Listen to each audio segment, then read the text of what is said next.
Welcome back, guys. Thanks for tuning in to another episode of Terrible Towel Tuesday.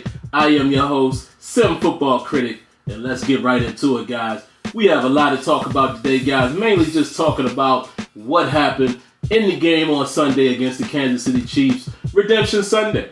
That's what Coach Tomlin was calling it. Redemption Sunday. The Steelers got their redemption. Hey, guys, can't be much happier than that performance. Can't be much happier. We got a lot of contributions from a lot of guys. So let's go ahead and get right to it, guys. I got my notes here because it's a lot to talk about. All right, Darrius Heyward-Bey. You know, he shows up. We know he's dropped some open passes before, but I don't know if it was a blown coverage or what have you. Heyward-Bey comes streaking across the middle. I mean, he's wide open. And I love when they showed the perspective from the quarterback, when they showed the replay, how Ben led him to the corner, to the end zone, wide open touchdown. Outstanding. Good job by Heyward-Bey. Great to see that type of, production from him. Because like I've said, of course, we're always talking about AB and Martavis Bryant whenever he's available. Marcus Whedon, Eli Rogers now, Sammy Coates as well. And we always wonder, where's Heyward-Bey? Where's he going to fit in? He's a great special teamer. We love him on special teams. So it's always good to see him do his thing on the offensive side of the ball as well, because he still has that blazing speed. So it's good to see that. Cam Heyward, I mean, how much more can I say about Cam Heyward? I mean, this guy, we've been asking for the pressure. And I've been on record, guys, saying in the public as well as, around other Steelers fans, I always say that our defensive line is not built for pass rush, so to speak. We have more of the power, bulky type of defensive ends playing 3-4. But these guys were doing their thing. Stephon Tuitt was disruptive as well. But Cam Heyward, I mean, 3 sacks on the night, tipping the ball up in the air, getting it to Jarvis Jones for the interception was huge. That was definitely a big turning point in the game. Cam Heyward, I can't say enough about this guy, man. High motor. Let's not forget he's still dealing with a ankle sprain. Just playing a lights out game. We've all been asking about pressure. Where are the sacks? He accumulates 3 sacks himself. Good to see that. All right, now Jarvis Jones. Jarvis Jones, Johnny on the spot, getting the interception. That was great to see that. And I'm going to shout out my buddy Tony. You know who he is. I'm going to send this to him so he can see it as well. Tony was saying, Jarvis, you got to run over that guy, Alex Smith. And I said, hey, let's not beat up Jarvis Jones too much. He's not a running back. But yeah, as I look at it, put your head down, just try to knock the quarterback out. But it was a good, attempt by Alex Smith to try to save the touchdown. Give him credit there. But great job by Jarvis Jones getting the interception. We definitely needed that big turning point in the game. Now also, guys, overall, the defense just looked a lot better. Guys were playing a lot better. We still gave up some yards, in trash time. But for the most part, early on, and a cousin of mine, he knows who he is. We have code names for each other, so I'm going to call him Floyd. Floyd knows who he is.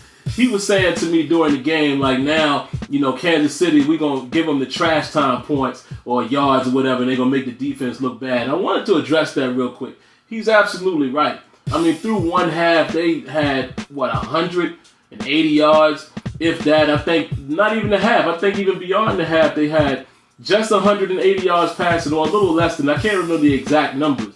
But the defense was playing great. We weren't giving up any big plays. We gave up a couple plays down the middle. A couple times they got a semi-decent runoff or what have you. Still didn't rush for 100 yards. But for the most part, dudes was clamping down and playing defense. Saw a lot of guys out there, man. I even saw Justin Gilbert get some time out there. So it's good to see that everybody in the secondary is starting to play. Starting to get time. Ross Cockrell, of course, being a starter, and William Gay. But we're seeing a lot from Artie Burns. I'm going to speak on Artie in just a moment. Artie Burns out there playing. Like I said, we saw Justin Gilbert on some situations. Dangerfield played pretty well, man. Let me speak on him for a moment. I can't really remember any specific times where I noticed that, in pass coverage, that he did anything, specific or what have you. But he did a great job with run support. You saw a lot of times when there were passes that Alex Smith were missing, and Dangerfield was right there, ready to close in and make the tackle. And he made some great tackles in the game as well. So good to see everybody being a contributor. Dangerfield is a guy I wasn't too sure about at first in terms of pass coverage. But, again, shout outs to my man Tony. He reminded me that Dangerfield is a hitter. He showed that to be true in the game against Kansas City. Now, Stephon Tuitt, guys. Stephon, man, with the forced fumble. He also batted the ball down. I mean, these guys are playing football. And we know those are our anchors. Those guys are definitely our anchors on the defense. Along with Shazier when he's healthy. He was out. Golden was out. Of course, we're going to get these guys back hopefully pretty soon. I definitely need to check out the press conference today and see, what Tomlin's update is as far as injuries.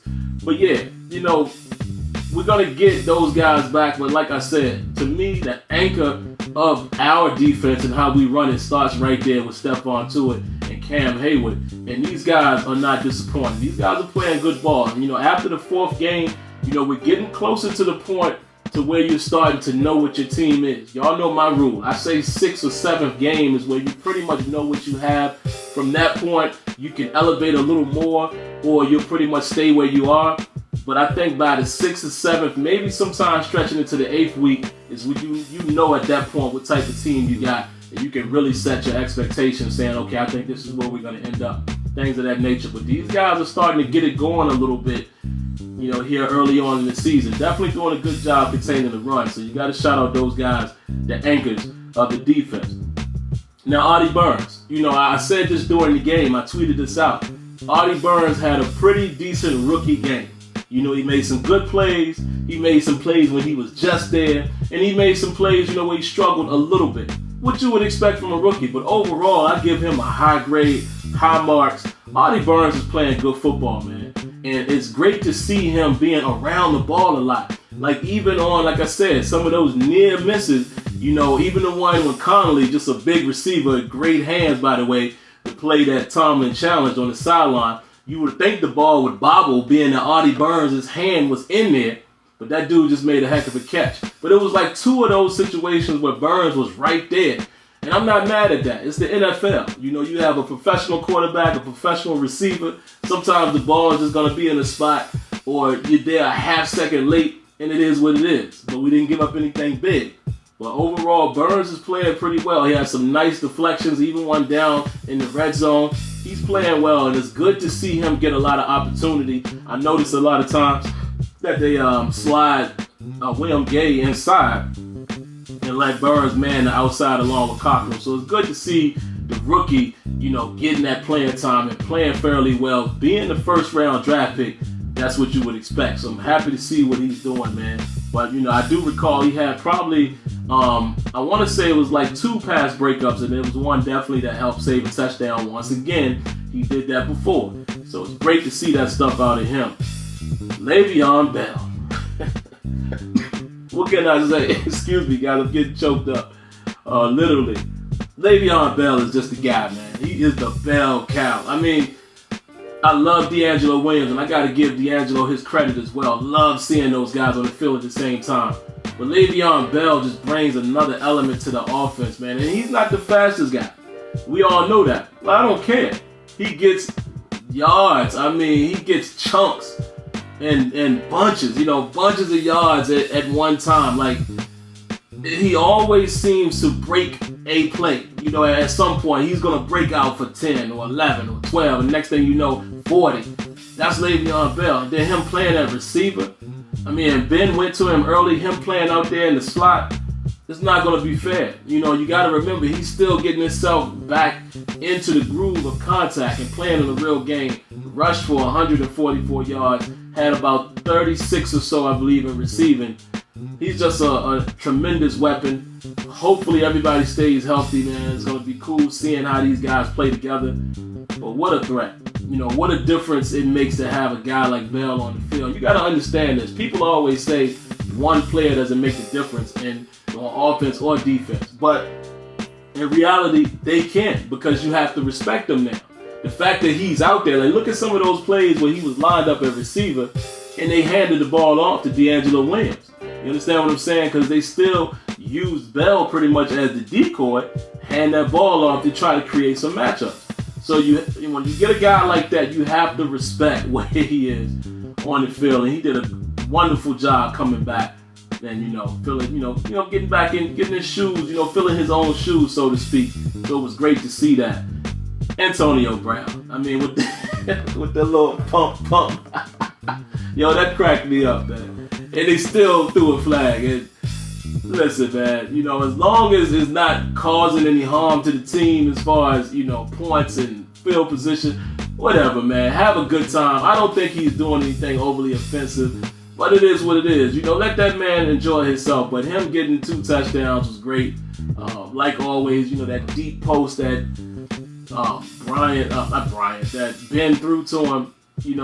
AB just attacks the ball, man. Like the first one, quick slant, he just beat his guy to the spot, took the ball away. But on the post, he still had to go up and make that comeback catch. And he's going to come down with it. That's what a number 1 receiver, an elite receiver, is supposed to do. So I'm not surprised there. Glad that he was able to get his 2 touchdowns. Maybe not a lot of yards, but who cares when you're putting up points? Glad to see that. Vince Williams, guys. Vince Williams is a thumper. He loves to hit. He is our hitter. He is an enforcer. Lawrence Timmons as well. Y'all know Lawrence Timmons will bring the wood on you. He did a couple times in this game, but Vince Williams, to me, is a younger, quicker Timmons right now. He's everywhere. Makes tackles. Did you see him run down that running back when he had that big run down the middle? Vince Williams got on his horse and walked that dude down and saved the touchdown at that moment. Love this guy. And I think, if I'm not mistaken, I looked at the stats. I think he had 16 tackles. 16 tackles.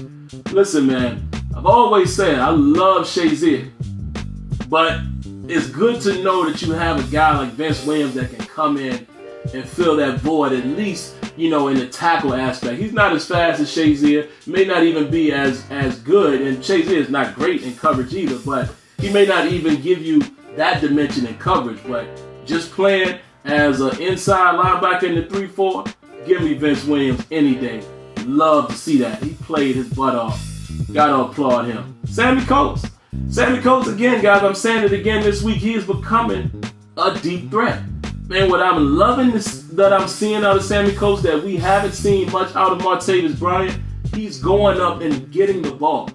He made an adjustment on that. I believe that was against Marcus Peters. I'm not sure. I think it was Marcus Peters. That first deep ball that Ben threw to him, the ball is a little bit short. He makes the adjustment, goes up and gets it. That's what we have all been saying that Martavis Bryant lacks at times. Sammy Coates is doing it. A big body guy as well, maybe not as tall as Martavis, has speed as well. I'm loving what I'm seeing out of Sammy Coates. He's definitely showing up so far early on in the season. And I can't wait till we get Eli Rogers back as well, because I still think that guy is going to do a lot of damage. And if we ever get Ladarius Green on the field, it's going to be crazy to see what this offense can be. Now, just a few more things, guys, and we'll wrap it up there. Jesse James with the big touchdown. What I love the most about Jesse James, we saw this before early in the season, too. I forgot who it was against. Might have been Cincinnati. But we're using him in the red zone. Again, I got to shout out my guy, Tony. We talk about this all the time. Put it upstairs. Like they say in Madden, Charles Davis says, put it upstairs up in the top shelf where the kids can't get it. You know what I'm saying? Throw it up. He's 6'7", and Ben is doing that. And also, what I noticed, Jesse James caught that ball with one hand. He basically one hand cradled it in and held on to it to the ground. Nice touchdown. Being covered, but like I said, he's tall. Throw it up. Use that big body. He's becoming to be, definitely becoming and, really becoming a threat. Starting to really be a threat down in the red zone. It's good to see that. And I'll finish it up with this, guys. Still too many penalties. There's still too many penalties that I was seeing. David DeCastro got to get it together. I'm not saying he's playing bad, but he got to get it together, man. He's causing a lot of penalties. And, just having some shaky games. I know last week, the week before last, I guess you would say now, against Philly, Fletcher Cox was probably giving them some trouble. You got to give credit to Fletcher Cox. But come on, DeCastro, man. We can't have the penalties and the holding and the false starts and all that stuff. We can't have that. You would think it would be B.J. Finney just because he's a younger guy getting the opportunity, but he's playing pretty well. The line played pretty well. Ben really still didn't get touched. too often. I can't really remember if there was a sack or not.